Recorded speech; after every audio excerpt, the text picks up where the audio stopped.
மேலாண்மை பொன்னுசாமி அவர்கள் எழுதிய சிறுகதை கால மாற்றம். அந்த சிறுகதை தான் இந்த வீடியோல கேட்க போறோம். ஸோ அந்த காலத்துல ஏற்றத்தாழ்வுகள் ஒரு கிராமத்துல மனிதர்களுக்கிடையே ஜாதி மதத்தினுடைய அடிப்படையில் அந்த ஏற்றத்தாழ்வுகள், பொருளாதார எதிர்பாடுகள் இது எல்லாமே ரொம்ப அதிகமாக இருந்தது. ஸோ பெரியார் இவங்கெல்லாம் வந்ததுக்கு அப்புறம் தான் அதனுடைய ஏற்றத்தாழ்வுகள் குறைஞ்சுது. ஆனா இன்னைக்கும் பல இடங்கள்ல அது மாதிரி கிராமப்புறத்துல முக்கியமா, ஏன்னா நகர்ப்புறத்துல ஓரளவுக்கு யார் என்னங்கிறத அதிகமா கேட்டுக்க மாட்டாங்க, ரொம்ப டீசெண்டா போயிடுறாங்க.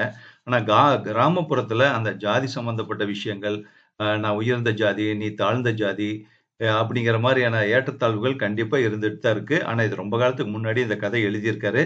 ஆனா கால மாற்றம் வந்துகிட்டு இருக்கு அப்படிங்கிறத ஏற்கனவே இந்த கதையில அவர் திங்க் பண்ணி எழுதியிருக்காரு. அந்த கால மாற்றம் காலத்துல வருதோ இல்லையோ, அந்த ஒவ்வொருத்தனுடைய மனசுல வரணுங்கிறத ரொம்ப ஆழமா இந்த கதையில விதைச்சிருக்காரு. கேட்கலாம். கால மாற்றம். என்னதான் செய்யறது? சமுத்திரம் திசை தொலைத்தவனாக திக்கும் முக்காடி போய் கிடந்தான்.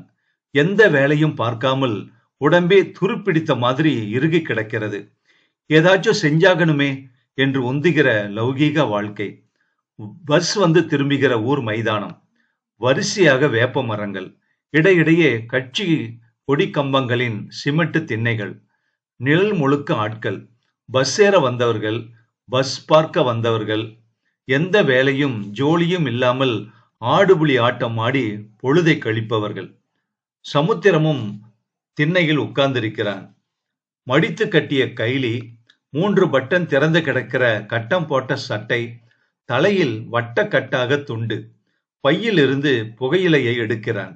உள்ளங்கையில் தட்டி விரல்களால் தேய்த்து உருட்டி திரட்டி அடி உதட்டை இழுத்து அதற்குள் அமுக்கி வைத்துவிட்டு எச்சிலை துப்புகிறான்.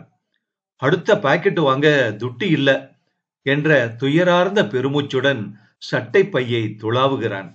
வெறுமையை தொடுகிற விரல்கள் மனசுக்குள் சுடுகிறது. வியாபாரத்துக்கு போகாம எம்பொட்டு நாளைக்கு தான் சும்மாவே இருக்கிறது. சும்மாவே இருந்தா சோத்துக்கு என்ன செய்ய, செலவுக்கு என்ன செய்ய? வடிவு தீப்பெட்டி ஆபீஸ் போறா. ஒரு மனுஷ சம்பளத்துல உருளுமா குடும்ப வண்டி? உள்ளூர் வேலைக்கு போறது இல்லைங்கிற வைராக்கியத்தை காப்பாற்ற முடியுமா? கை கழுவி மானத்தையும் தொலைக்கணுமா? சமுத்திரத்திற்குள் நினைவு உளைச்சல், மனசை நச்சரிக்கிற எண்ணங்கள். என்ன செய்ய என்ன செய்ய? ராமசுப்பு நாயக்கர் புகை நிறத்து கதர் துண்டுடன் கிட்டே வருகிறார். என்னப்பா சமுத்திரம், வியாபாரத்துக்கா போகலையா? போகல, கொய்யா கிடைக்கல. போகல சாமி என்று அடக்க ஒடுக்கமாக அவன் சொல்லாததை கவனிக்கிற நாயக்கர், எளிய ஜாதி பயல்களுக்கெல்லாம் இப்ப பணிவே கிடையாது நெஞ்சில, விட்டா பொண்ணே கேட்பாங்க போல. உள்ளோடுகிற நச்சு எண்ணங்களுடன் என்று உறுத்து பார்க்கிற நாயக்கர் லேசாக மட்டியை கடித்து கொண்டு மர்மமான நினைவுகளுடன் தலையாட்டுகிற தினுசு. இரவ புஞ்ச உழுது கிடக்கு, பாத்தி கட்ட வாரியா? திடுக்கிடலாக உணர்கிற சமுத்திரம் ஆச்சரிய பார்வையுடன் நிமிர்ந்து பார்த்தான். 4 வருஷமாக கேட்காத கேள்வி. சமுத்திரம் உள்ளூர மம்முட்டி வேலைக்கு வரமாட்டான் என்பது ஊரறிந்த செய்தி. ஏன் வரமாட்டான் என்பதும் ஊரறிந்த செய்திதான். சின்ன பிள்ளைக்கு கூட தெரியும். அப்படி இருந்தும் இவர் கூப்பிடுகிறார். எகத்தாளம்தான். எலைச்ச எலும்பான மாடு கசாப்பு கடைக்கு வராம போகுமா என்று நினைக்கிற மமதை. வந்தால் ஜாதி ஜாதி என்று அறுத்து கூறு கட்டி வித்துவிட நினைப்பு. என்னப்பா சமுத்திரம், வாரியா? சம்பளம் 80 ரூபா. நான் வரல. வியாபாரத்துக்கு போகல, அப்ப என்ன? சமுத்திரத்திற்குள் வருகிற ஆங்காரம், ஊற்றெடுக்கிற ஆத்திரம், திண்டுக்கும் உண்டா வார்த்தையை எரிஞ்சிருவோமா என்று வருகிற வெறி. பல்லை கடித்து கொண்டு பேச பிடிக்காதவனைப் போல வேறு பக்கம் தலையை திருப்பிக் கொண்டான். வெறுப்பின் சொலிப்பில் முகம். இந்த ஜாதி பயல்களுக்கு இப்ப ரொம்ப திமிருதான். பணிஞ்சு பேசுற பழைய ஆளுக கிட்ட இருந்த குணத்தை இப்ப எவங்கிட்டையும் பார்க்க முடியல. சத்தமாகவே முணுமுணுத்து கொண்டு நகர்கிற அவர். அத்து மீறலான முணுமுணுப்பு, வாய்ச்சண்டைக்கு வழிபார்க்கிற அதாட்டியம். ஒரு ஆட்டை வெட்டுத. ஆடுபுலி ஆட்டத்தில் இருந்து ஒரு வெற்றி கூவல். வெட்டுப்பட்டு கிடக்கிற சமுத்திரத்தின் சுயமரியாதை. வழியில் துடிக்கிற உள் மனசு. பரம்பரை பரம்பரையா இந்த ஊரு தான். இவன் பாட்டன் முப்பாட்டன் எலும்புகள் எல்லாம் இந்த மண்ணுக்குள்ளதான். நிலமில்லாத கூலி அடிமைகளின் எலும்புகள்.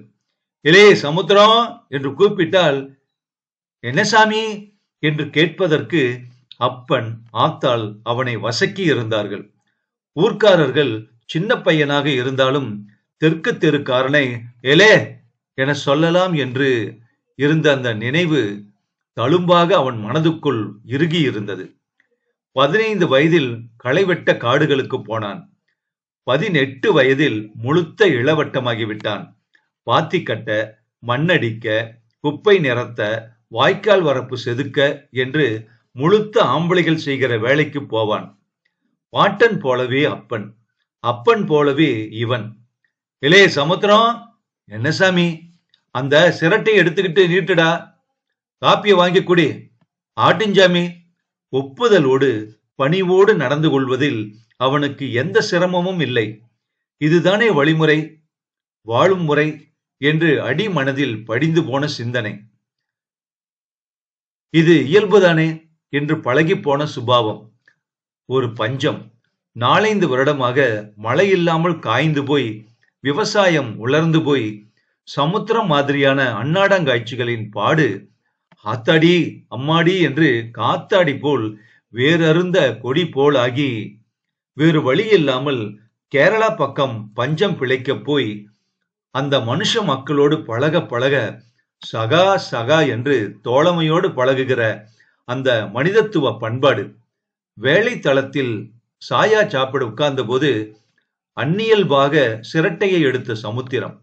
அதை அதிசயமாக ஆச்சரியமாக பார்த்த அவர்கள், நீயான ஆளு நானான ஆளு, எதுக்கு பட்சம், நீயானு 10 மாசம் நானானு 10 மாசம், நாமெல்லாம் சகாக்கள்னு என்று புன்சிரிப்போடு உள் மனசுக்குள் வருடைய அந்த வார்த்தைகள், மானுட மனமடிக்குள் கிடந்த மனிதனை உசுப்பிவிட்ட அந்த புன்சிரிப்பு, நானும் மனிதன்தான் என்ற சுயமரியாதை உள்ளுக்குள் முளைத்த கணத்தில் விருட்சமான பிரம்மாண்ட அனுபவம், தன்மான பேருணர்வின் உள் தரிசனம். 4-5 மாதங்களான பிறகு மனசே இல்லாமல் ஊர் வந்தான். ஆத்தா ஐயாவை பார்க்கணுமே என்ற பந்தம், கூரை வீடானாலும் சொந்த வீடு என்கிற ஈர்ப்பு. சமுத்திரம் புது மனிதனாக வந்தான். ஆள் நிறமே மாறியிருந்தான். முனுசாமி மகன் சுரேஷ் அஞ்சாப்பு படிக்கிற பொடுசு. இவனை இளைய சமுத்திரம் என்று கூப்பிட்டான். இயல்புதானே என்று எடுத்துக்கொள்ள முடியவில்லை அவனால். நீயும் 10 மாசம் நானும் 10 மாசம், நாமெல்லாம் தோழர்கள் தான் என்ற மனப்பண்பாடு. வெகுண்டு விட்ட சமுத்திரத்தின் கொந்தளிப்பு. என்னடா சுரேஷ்? சுரேஷுக்கு முகம் கருத்து விட்டது. அழுது கொண்டே போனான். கொஞ்ச நேரத்தில் ஆத்திரமும் ஆங்காரமுமாக வந்த முனியசாமி சாமி வந்தவரை போல ஆட்டம் ஆடினார். என் பிள்ளைய டா போட்டு பேசினியாமே, எம்புட்டு திமிர் இருக்கணும்டா உனக்கு.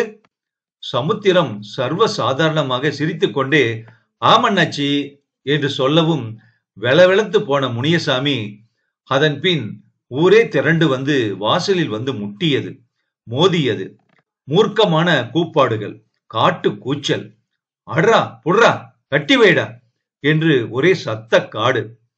இந்த கூட்டு மூர்க்கமே புழுவாக கிடந்த தெற்கு தெருவை சற்று நிமிர வைத்தது, சற்றே எகிர வைத்தது. தள்ளுமுள்ளு, வாய்ப்பேச்சு, சூடான வார்த்தையாடல், ஆய் போய் என்று ஒரே கூவல் காடு, சண்டை காடு. ஊர் பஞ்சாயத்து கூடியது. ஊர் முழுக்க அனல் பறந்தது. மனசுகளின் வெக்கை சீற்றமான சொற்களாக சுட்டது. பணிந்தே புழுவென கிடந்த தெற்கு தெருவின் எகிரல் எல்லோருக்குள்ளும் புலியை கரைத்தது. உள் பயத்தை காட்டாமல் கொக்கரித்த ஊர். வவுத்து பாட்டுக்கு கூலி வேலைக்கு அங்க காடு கரைகளுக்கு தான் வரணும். ஆடு குட்டிகளுக்கு புல்லு புளிச்சு வேணும்னா எங்க நிலத்துக்கு தான் வரணும். அது எல்லாம் நினைச்சு பார்த்து வார்த்தையை பேசு. முன்ன பின்ன பார்த்தறியாத ஆவேசத்தில் சமுத்திரம் இருந்தான். கைகளை நீட்டி ரௌத்திரமாக முழங்கிய காலமாற்றம். சோத்த திங்கிற வாயால இப்ப சத்தியம் பண்ணுதேன், உடம்புல உசுறு ஒட்டி இருக்கிற வரைக்கும் உள்ளூர் வேலைக்கு நான் வரமாட்டேன். உங்க புஞ்சைகளை நம்பி நான் இருக்க மாட்டேன். போதுமா? உங்க மண்ணுல வேர்வை சிந்தி மானங்கெட்டு சீரழியறதை விட அதே வேர்வைய வேற எங்கேயாச்சும் சிந்தி சூடு சொரணையுள்ள மனுஷனா இருந்துக்கிடுவேன். வீர முழக்கம் செய்தானா? சாட்டையால் சுழற்றி விளாசினானா? எல்லாம் தான். ஊர் பார்த்தறியாத யுக பிரளயமாக தகதகத்து நின்றான் சமுத்திரம். மறுநாளே ஒரு சைக்கிள் வாங்கினான்.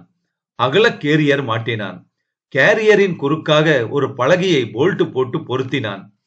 பச்சை நிற பெயிண்ட் அடித்த மரப்பெட்டி, தராசு, படிகள் வாங்கினான். கலிங்கப்பட்டியில் ஒரு சிவப்பு துண்டு சம்சாரி கொய்யா தோப்பு வைத்திருந்தார். இவனுக்கு கொய்யாப்பழம் தொடர்ந்து தருவதாக சொன்னார். தரவும் செய்தார். பெட்டி நிறைய கொய்யாப்பழம் இருக்கும். பச்சை நிறத்து கொய்யா இலைகள் போட்டு மூடியிருக்கும். அப்பவும் பழத்தின் வாசம் 7 ஊருக்கு பரவி நாசியை துளைக்கும். சைக்கிளை ஊருக்குள் உருட்டுவதற்கு தனி திறமை வேண்டும். பாரமுள்ள மரப்பெட்டியை சுற்றி வலதுகை, ஹேண்டில் பாரில் இடதுகை. சைக்கிள் பாரத்தை நெஞ்சில் சாய்த்து கொண்டே உருட்ட வேண்டும். உள்ளங்கை எல்லாம் ரத்தம் கன்றி போகும். குறுக்கு எலும்பெல்லாம் வலிக்கும். புஜங்களும் தொடை சதையும் ரணமெடுக்கும். தாங்க முடியாத வழியாக இருக்கும். 10-15 மைல் சைக்கிள் மிதித்து சாக வேண்டும். கொய்யா கொய்யா சீனி கொய்யா என்று அடி வயிற்றில் இருந்து குரல் எடுத்து கத்துவான். பாண்டியன் மேல் சங்கு மாதிரி குரல். ஊரே திரும்பி பார்க்கும். அண்ணாச்சி, கொய்யா என்ன விலை என்று வெளியூர் உயர்ஜாதி பையன்கள் கேட்பார்கள். மனசுக்குள் கொய்யா கனி மணக்கும், இனிக்கும். பழவாச பரவசம். எதுக்குத்தானே இம்புட்டு பாடு என்று மனசு கிடந்து கும்மாளம் போடும். மனுஷ மரியாதையை பெற்றுவிட்ட உள்மன பூரிப்பு. இளைய சமுத்திரம் என்ற சொல் இல்லை. இவனை ஜாதியாக மட்டும் பார்க்கிற உள்ளூர் கொடூரம் இங்கில்லை. இவனை மனிதனாக மட்டுமே பார்க்கிற பெருந்தன்மை. வயது பார்த்து அழைக்கிற பாங்கு. 3-4 வருடம் இப்படியே ஓடிவிட்டது. இப்பதான் சிக்கலில் மாட்டிக்கொண்டான் அவன். வரவை விட செலவு ஜாஸ்தி ஆகுது, கட்டுப்படியாகல என்று கொய்யாத்தோப்பை வெட்டி விறகாக்கி மக்காச்சோளம் போட்டு விட்டார் கலிங்கப்பட்டிக்காரர். கொய்யா வேறு எங்குமே கிடைக்கவில்லை. ராஜபாளையம் போய் பச்சை நிலக்கடலை வாங்கி கொண்டு வந்து விற்று பார்த்தான். கட்டுப்படியாகவில்லை. சப்போட்டா பழம் வாங்கி லைனுக்கு போனான். லைனில் இழுப்பு இல்லை. 1 வாரமாயிற்று லைனுக்கு போய். கையில் காசு எதுவும் இல்லை. தீப்பெட்டி ஆபீஸ் வேலைக்கு போய் பொஞ்சாதி வடிவு கொண்டு வருகிற சம்பளத்தில் வயிற்றுப்பாடு கழிவதே பெரும்பாடாக இருக்கிறது. வேறு வழியே இல்லையா? உள்ளூர் வேலைக்கு போய்த்தான் ஆகணுமா? மறுபடியும் மம்முட்டியை தூக்கணுமா? இளைய சமுத்திரம் என்று அழைப்பதை சகிப்பதா? என்ன சாமி என்று மேல் துண்டை புடங்கையில் போட்டு வளைவதா? சமுத்திரம் இந்த ஊர்க்காரன். பரம்பரை பரம்பரையாக இந்த மண்ணுக்கு சொந்தக்காரன். ஒரு குறுக்கம், அதாவது 1 ஏக்கர் நிலம் மட்டும் சொந்தமாக இருந்தால் சரி. இப்ப என்ன செய்வது? தல ஒசரத்துக்கு தங்கத்தை குமிச்சாலும் உள்ளூர் வேலைக்கு போகவே மாட்டேன் என்றும், சோத்த திங்கிற வாயால சொல்லுத என்றும் அன்றைக்கு முழங்கியது வெறும் கூச்சலா? மம்முட்டியோடு உள்ளூர் வேலைக்கு போய்விட்டு வாயில் எதை தின்பது? சமுத்திரத்திற்குள் அலைப்பாய்ச்சல்கள், வழி நிறைந்த மன உளைச்சல். மைதானத்தில் ஏகப்பட்ட ஆட்கள். 8:45 பஸ்ஸுக்கு காய்கறி மூட்டைகள் ஏற்றுவதற்கான ஏற்பாடுகள். பஸ் எப்ப வரும் என்று ஆள் ஆளுக்கு அலைவாய்ந்து வந்தார்கள். பஸ் புழுதியை கிளப்பிக் கொண்டு வந்து வட்டம் அடித்து நின்றது. பஸ்ஸில் இருந்து ஒரே ஒரு மனிதர் மட்டும் இறங்கினார் கீழே. அவர் கையில் சிறிய சாக்கு சுருட்டு. ஆனால் பேய் கணம். அவர் முக்கி தூக்கி இறங்குவதற்கு படுகிற சிரமம். இது இரும்பா? சமுத்திரம் உட்கார்ந்திருக்கிற சிமெண்ட் திண்ணையில் அந்த சுமையை இறக்குகிறார் அவர். சாக்குக்குள் ஏகப்பட்ட அரிவாள்கள். இரும்பு குழல் கைப்பிடியுள்ள புத்தம்புது அரிவாள்கள். விற்பனைக்கா என்று விசாரிக்கிற சமுத்திரம். என்கிற அவர் பெருமூச்சுடன் தலைப்பாகையை அவிழ்க்கிறார். அப்போது அந்த கணத்தில் அவனுக்குள் ஒரு ஒளி மின்னல். பளிச்சென்று வருகிற வெளிச்சம். ஆறு, ஓடை, புறம்போக்குகளில் கிடக்கிற ஏகப்பட்ட சீமை கருவேலி மரங்கள், வெட்ட வெட்ட வற்றாத சமுத்திரம். விறகு வெட்டி சைக்கிளில் லோடு பண்ணி ஆலங்குளத்தில் கொண்டு போய் விற்கலாமே. மான மரியாதையோடு வேர்வை சிந்தலாமே. சமுத்திரத்தின் முகத்தில் ஒரு பூவின் மலர்ச்சி. அருவ விலையை சொல்லுங்க ஐயா. ஒரு முடிவோடு பேரத்தை துவக்குகிற சமுத்திரம். காலமாற்றம். மேலாண்மை பொன்னுசாமி அவர்கள் எழுதிய சிறுகதை. இந்த கதை மார்ச் 2006ல விகடன் வார இதழ்ல வெளிவந்தது. அந்த மாற்றம் ஒவ்வொருடைய மனசுல இருந்து வரணுங்கிறது தான் ஒரு நிஜமாக இருக்கும். அதுதான் நிலைக்கும்.